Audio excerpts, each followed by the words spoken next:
J'espère que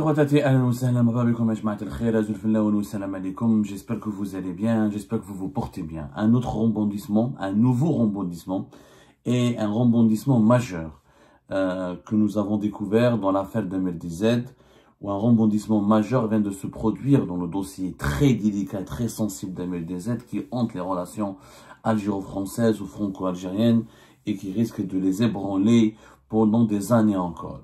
Le parquet national antiterroriste qui est en charge de l'affaire du dossier d'MLDZ a décidé de nommer, selon nos investigations, un deuxième juge d'instruction. Il y a désormais deux juges d'instruction qui travaillent sur le dossier du kidnapping et du tentative d'assassinat et de séquestration d'MLDZ.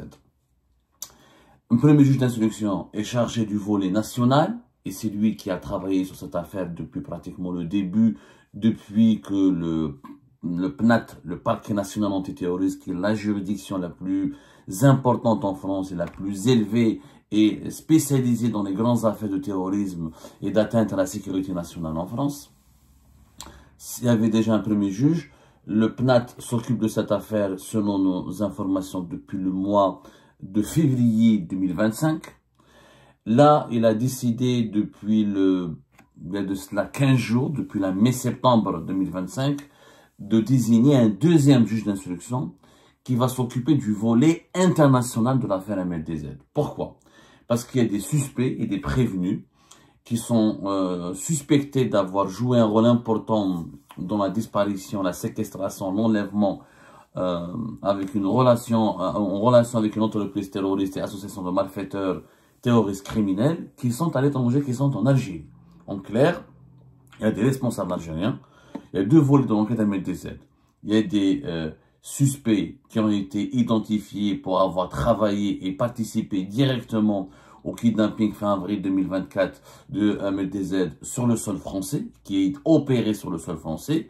Mais ces suspects étaient sous l'autorité ou commandés ou auraient reçu des instructions ou des directives depuis des hauts responsables algériens qui vivaient ou qui opéraient ou qui résidaient sur le territoire algérien. D'où la nécessité de nommer un deuxième juge d'instruction pour s'occuper du volet international. Donc l'affaire MLDZ, avec deux juges d'instruction au niveau du parquet national antiterroriste, prend une ampleur dramatique pour les relations entre les deux pays, ce qui est nouveau, et ça va être, je dirais, plus qu'un pavé dans la mare, ça va être un choc pour les relations franco-algériennes, c'est que dans les jours à venir, ce juge d'instruction qui va s'occuper du volet international va convoquer trois importants responsables algériens, dont l'un de ces trois responsables est en fonction.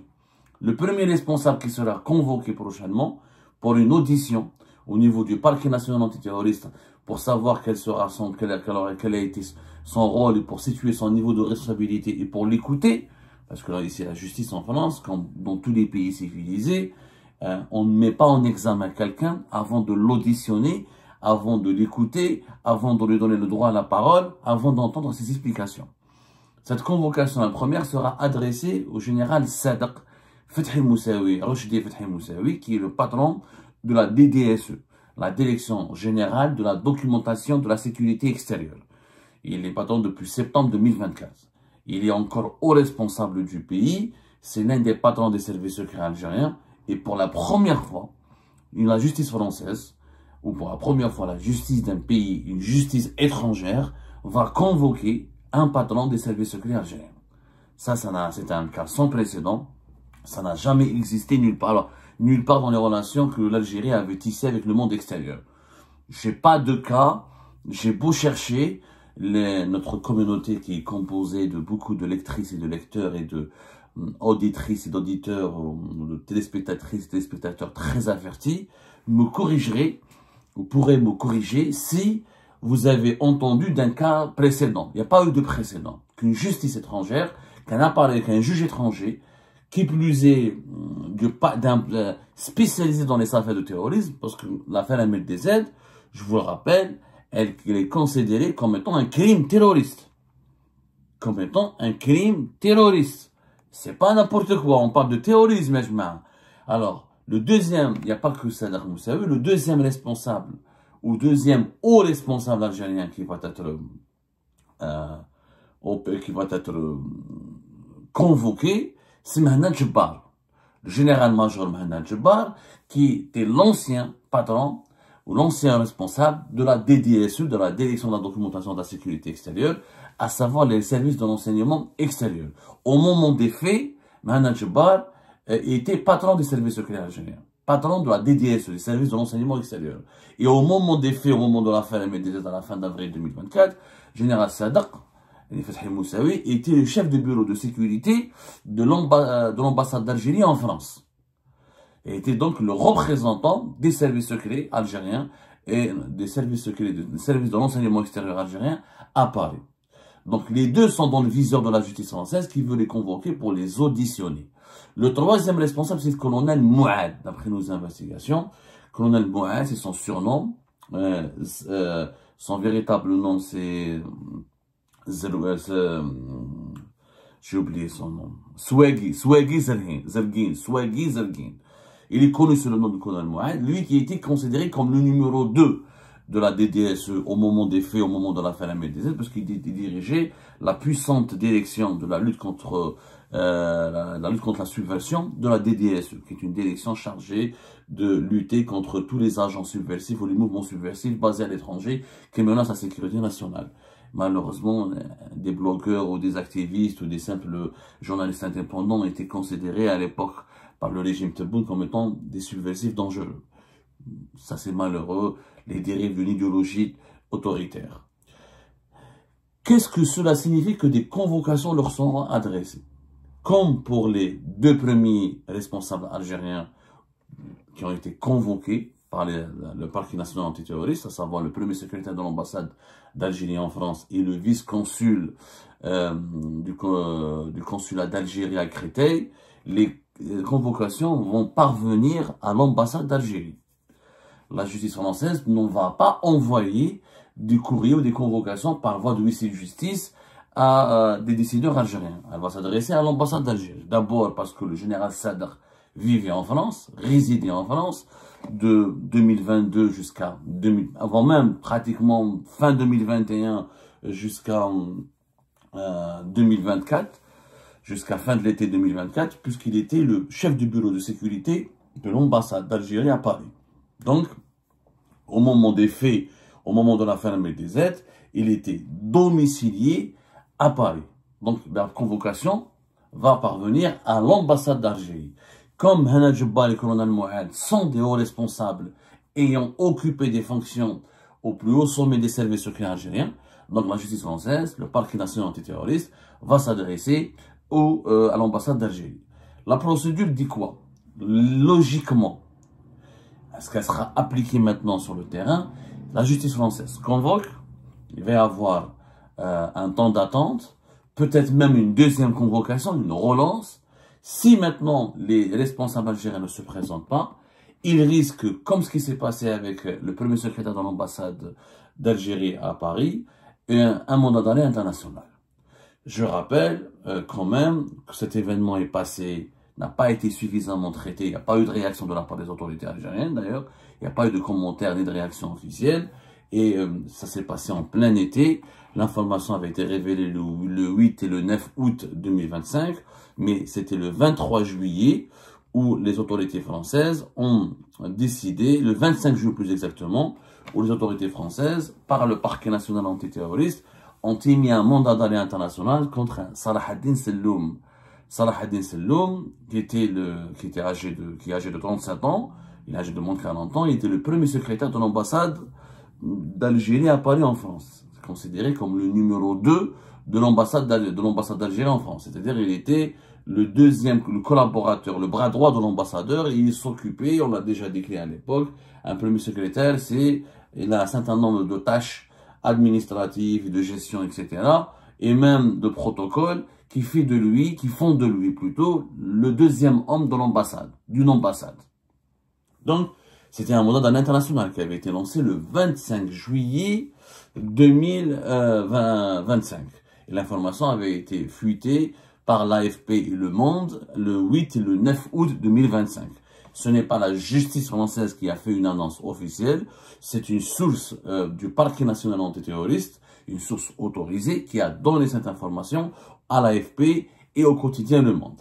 L'AFP d'ailleurs avait expliqué à l'époque que le 23 juillet 2025, le parquet national antiterroriste qui a repris l'affaire MLDZ en février 2025, comme je vous l'ai dit, avait requis la délivrance d'un mandat d'arrêt international parce qu'il estimait qu'il existait des présomptions graves pour avoir commis des faits liés à l'enlèvement, la séquestration d'MLDZ en relation avec une entreprise terroriste et association de malfaiteurs terroristes criminels.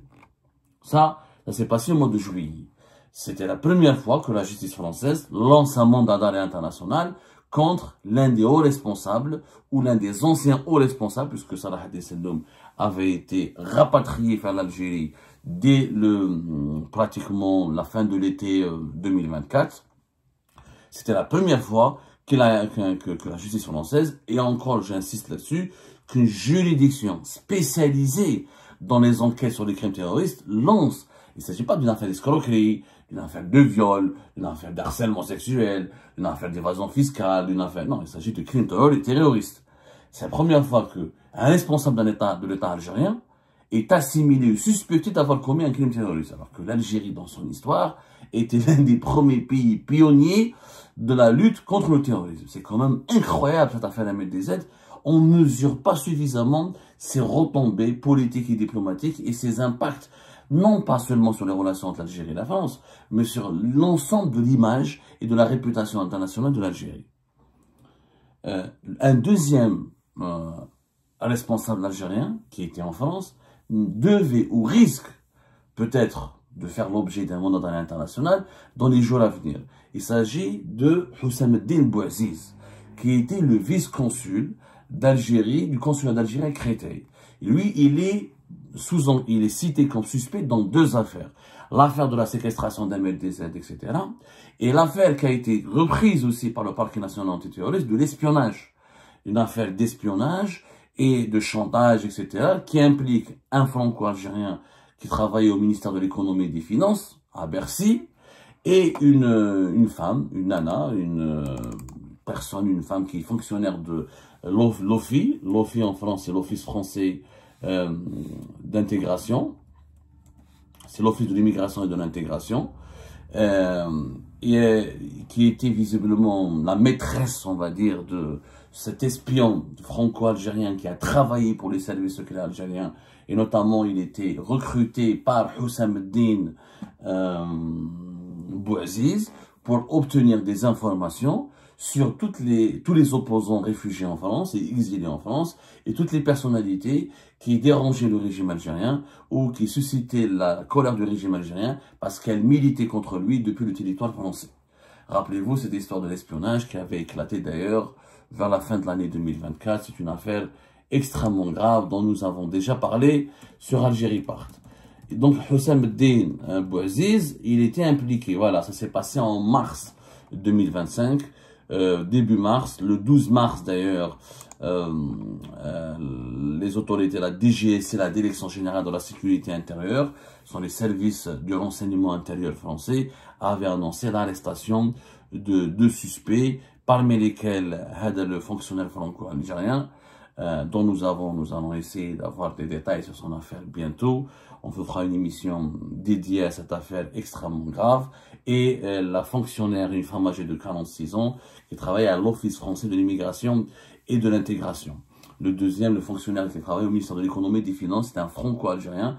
Lui, quand il a été arrêté, selon nos informations, il aurait confié à la DGSI qu'il a été victime d'un chantage de la part de Houssam Eddine Bouaziz, qui est vice-consul d'Algérie à Créteil, et qui l'aurait forcé à espionner des personnalités algériennes pour obtenir leur adresse, leur localisation, leurs informations personnelles, etc.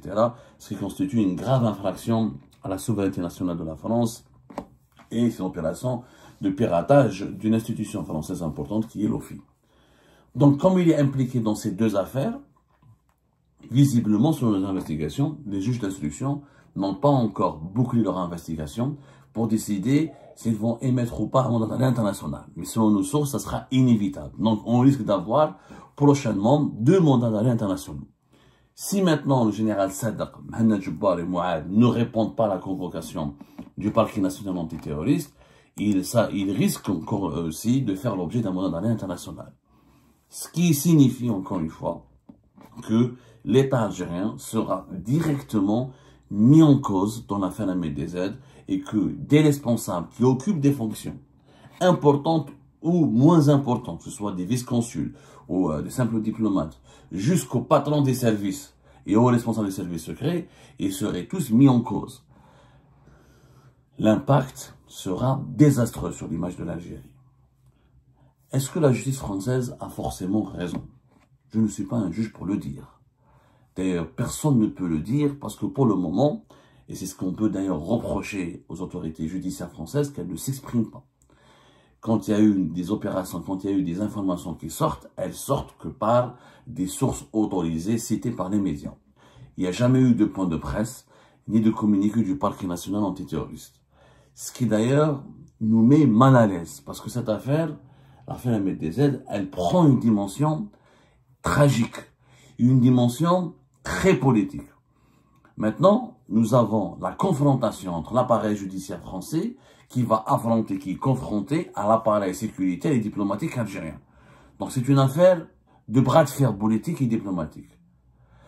On aurait souhaité davantage de transparence. Après, on comprend, il y a le secret d'instruction, mais je pense qu'un point de presse, aucune communication claire et nette de la part des juges français aurait permis à l'opinion publique de mieux assimiler, de mieux comprendre l'affaire Ahmed DZ. Pourquoi?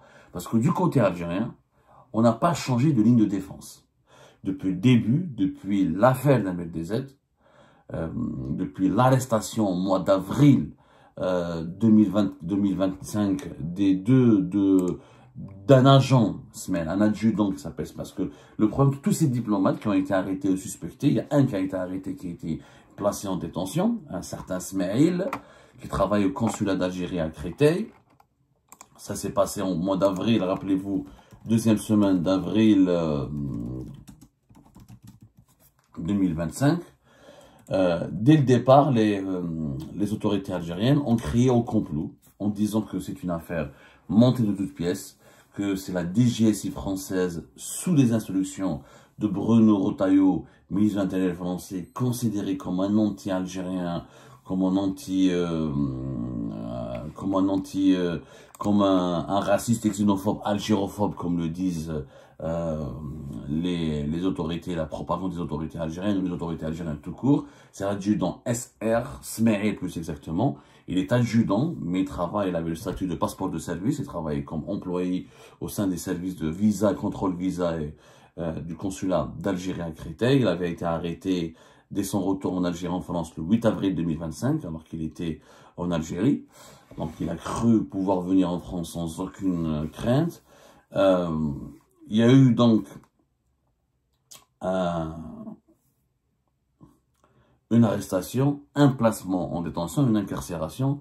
Et depuis, je dis bien depuis, la